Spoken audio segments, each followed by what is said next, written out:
guys, it's Dani and welcome to part 2 of our deck bonding series. So in this video we are going to be going over cleansing and charging our decks. So last time we talked about kind of initially getting to know the deck, looking through the art, kind of seeing what speaks to you, maybe what doesn't speak to you. Going through and starting to shuffle, really getting a feel for the cards, for the art, for the whole vibe that surrounds it. What is the energy of this deck, right? What is the tone, if you will? So once I kind of get that established, before I really dive into guidebooks and spreads and kind of all the other things, I usually cleanse and charge my decks. So why don't we start with cleansing? So let's talk about the top 5 ways that I like to cleanse my deck. So my 5 sort of correspond with elements, right? Air, fire, water, earth. And so they always have this kind of elemental connotation to them. But my ultimate favorite has to do with air and fire, which is smoke and flame.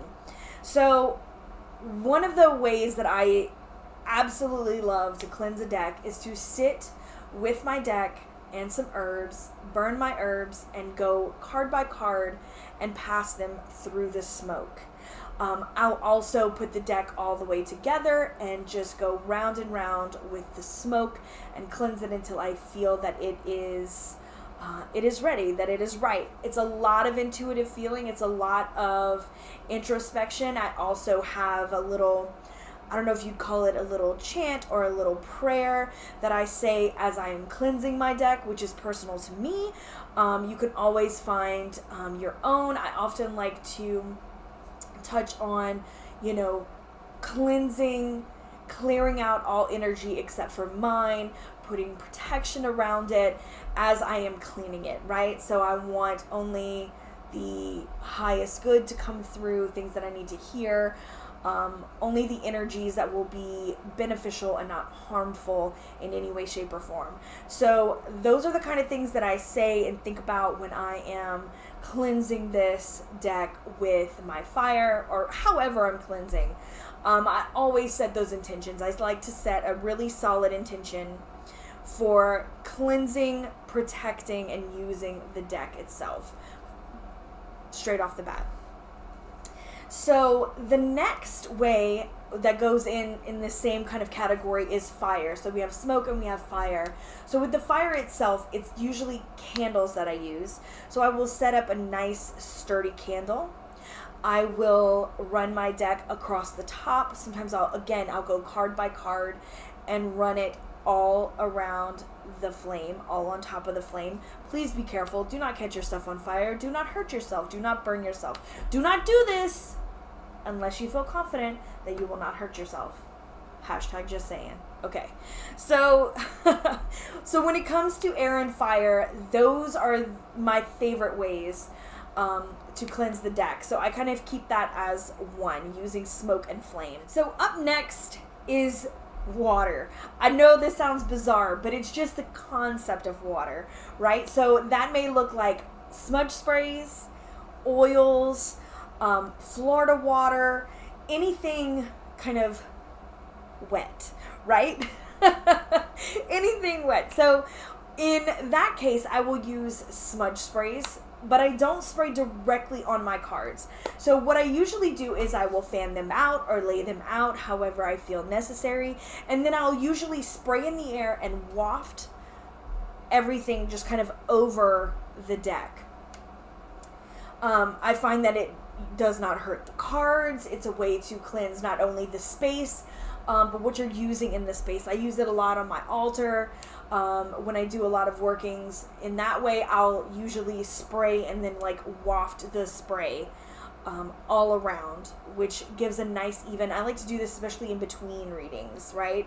And another way to kind of use that kind of element is, like I said, anointing. So I'll anoint my hands with Florida water or with oils or with whatever little concoction that I have that maybe suits what I'm working with, my intentions, deity, whatever that may look like.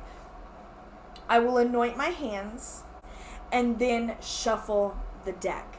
Again, everything comes with intention, with prayer, things of that nature.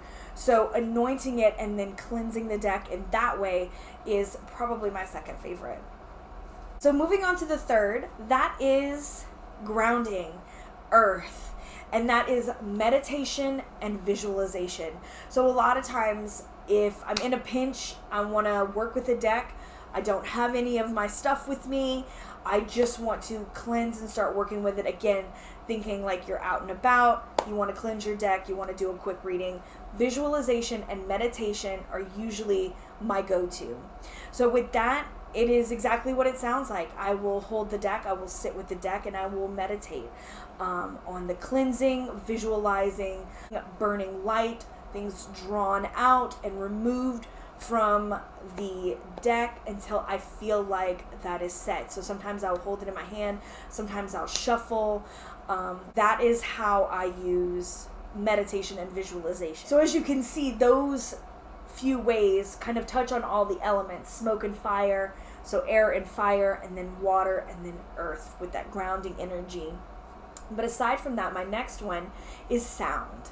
So I love sound because it's just fun, right? I love the playfulness that sound can bring and how much it not only cleanses but kind of charges as well, right? So we often use a bell or a drum or something of that nature to kind of bathe the deck in this sound. But my ultimate favorite when it comes to sound is knocking. Because when I knock on a deck, it makes me think of literally as I'm knocking, everything just kind of falling out, right? And I think it's just, for me, it's fun because I'm like, knock, knock, and everything is falling down. So then I'll bang it on my hand, and it's literally like shaking everything loose. And then I'll knock on the front, knock on the back, and it's like I can visualize. Part of that visualization with that is just like seeing everything fall, like feeling all the energies that you don't want on that deck just kind of falling away. So I always find that sound is just a very playful and fun way of cleansing a deck. Now, my last cleansing method that we're going to talk about is rearranging. So resetting the deck to 0, especially after we've played with the deck like we did, at the very beginning. We took that deck, we went through it, we got it out of order, we shuffle. A good way to cleanse it and reset is to rearrange. So I will sit there and I will go through, especially a deck that I've used and I want to reset and bond with, I will take it and put it back in order. So from Fool to the World, and then all of our minors all together, just like I would have opened it out of the pack. And in doing that, I kind of visualize that in resetting this deck and in putting it back in order, you're kind of shaking off any of the old intentions that you may have had on this deck, that anyone else may have put on this deck, if it's a new deck to you, or if you've gotten it from someone secondhand. It kind of takes away all those initial intentions. Again, setting your mind, visualizing, meditating as you're doing this is a really great way to cleanse a deck, and those are my top 5. So let's move on to charging. Just like in cleansing, there's a ton of ways to charge, but these are my top 5. So I'm going to start with my favorite way, and that is crystals. So I don't have a huge crystal collection, but a lot of times I'll go to my local metaphysical shop and I will peruse through their little loose crystals, and I have gathered over the years a little jar, as well as, which you'll see behind me here, my own little small set of crystals. So a lot of times when I'm initially going to work with a deck, I don't have them for every single one. This is only one way that I use to charge, but I will go and I will grab my trusty little jar, and I will see if there's anything that really feels like it fits with the deck. So that could be aesthetically, like, oh, there's a lot of blues in this deck. Maybe let me grab a little piece of lapis and put it with this deck. I just feel like it will bring out the energy of this deck. Or it could be like metaphysical properties of it, right? So maybe I feel like this is a real active deck, really fire energy. So I'll grab a crystal that kind of embodies that fire, that passion, maybe like a red jasper or something. Something that keeps you motivated. Just the vibe of the deck, right? What does it feel like? What is the tone? And I will pick a crystal based on that.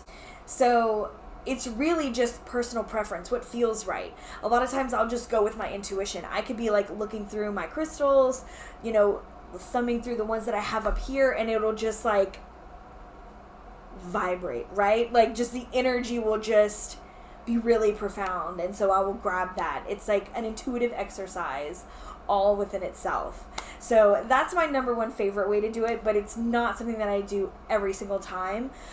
There are some decks that I have that live with their crystals, and others that I keep up here, and when I use the deck, I will set the crystal on top and kind of charge them in that way. My second favorite way is sun and moonlight. So the sun can also be a cleanser, but warning, warning, warning, warning, do not keep your decks in the sun always. It will fade. Even if they have UV coating, just let's not do it for days. 15, 20 minutes, 10 minutes, you know, keep it a short amount of time so you don't damage your deck. But I love to put mine in sunlight, especially towards the end of the day, because I feel like it charges it with not only the sun, but it kind of brings in the dusk and the moon energy kind of right in that sweet spot. Of course, setting it out on the windowsill under a full moon is also a really great way to charge not only your crystals, but the deck that you're going to be working with. And if I'm going to be working for a month with a deck or for an extended period of time, I usually try to charge it under a full moon, simply because it holds a lot of energy for me. So that is another main way that I charge my decks. On to number 3, we have again meditation. Meditation is a wonderful tool. Visualization is a fantastic tool to really get these decks cleansed and charged just from your own energy and your own power, right? So sitting down, cleansing your deck, and then charging it, I feel like it's a wonderful way to kind of embed your energy within a deck. Now, this doesn't say that you can't do all of these or multiple ones, because I feel like with anything, I always stick meditation and visualization in. Even though I'm like cleansing my deck with smoke, I'm still visualizing and meditating and holding that intention, trying to, again, embed my energy in this deck as well, because I'm about to use it, right? So meditation, visualization, always key for both. On to number 4, that is sleeping with your deck. So some people will put it in a soft covering and put it under their pillow. That is not happening with me. I am not a very good sleeper to begin with, so it's definitely not going under my pillow. However, I do often put it on my bedside. So what I do normally is have a crystal companion, which I do have a favorite crystal. It is my clear quartz. So it's this chunk of clear quartz. I've had it for a really long time. It has stayed with me. It stays on my desk or with me. So most of my decks in my collection have sat with this crystal at one point. This one stays cleansed and charged. And so a lot of times if I'm doing something as deep work as like putting the deck beside my bed, which I've only done for two, maybe 3 decks that I've like gone that deep with. And when I put them beside my bed, I often use this crystal, because if I'm trying to embed my energy in a deck, if I'm trying to cleanse and charge it with my own energy, before I go to sleep, I'll usually flip through the deck, maybe shuffle it once or twice, and then when I feel like it's ready, I'll set it next to my bedside. I will put my crystal on top, and then I will sleep with the deck beside me. So that's a really good way to kind of infuse that and be thinking about this deck before I go to sleep. And sometimes I'll have dreams about it, dreams about using it, or the images that I've seen on it. It can be really, really interesting to have a little practice or to do something like that especially when you have a lot of maybe full moon energy or dark moon energy that you're working with. If you kind of set it with that, it can be really powerful. Last but not least is charging my deck on my altar space. So for this, I kind of have a whole ritual around it.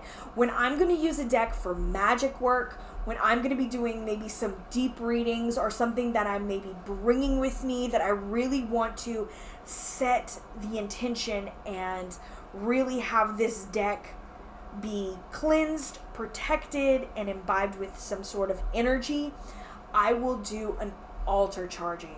So what I do is take my deck. A lot of times I will light incense, so there will be kind of a smoke going on. I will light candles for fire. I often have some anointing oil to go along with it, as well as some salt. So again, I include all of the elements when I am charging the deck on my altar. A lot of times I will sprinkle salt or eggshells or both around the deck. If it's small enough, I will put it in something. I will set a crystal on top. I will light the candles, have the incense, and do a quick meditation and blessing with an intent to charge the deck in whatever way, shape, or form that I am looking to do so. Going through this ritualistic way of charging a deck on my altar is something that I really love to do with a deck that I'm really going deep with, simply because there's a whole ritual around it. When I'm using it, like I said, for magical purposes, this really does make a big difference in the way that I use and I see a deck. So this is definitely a ritual that I don't use super lightly. This is only done for a few of the decks that I'm really, really bonding with. So it's a really special way for me to charge a deck. So those are my favorite ways to cleanse and charge decks that I am currently bonding with. If you have different ways, please let us know down below. I love reading your comments. You guys are always so insightful and so helpful to everyone in this community. So thank you so much for that. If you like this content, be sure to like and subscribe. Hit the bell if you want to be notified of my next videos. If not, thanks for being here. We like you too. Anyway, down in the description below, you can find all my links to my Instagrams, my Etsy, 3 Fat Readers, how to book a reading with me, as well as my 2 decks, Pear Tree Court and Mystic Masters Tarot. And I will see you all very soon. I'm having a blast with this series, and I can't wait to do the next one. So keep your eyes peeled for that, and we'll talk very soon. Later, Gators!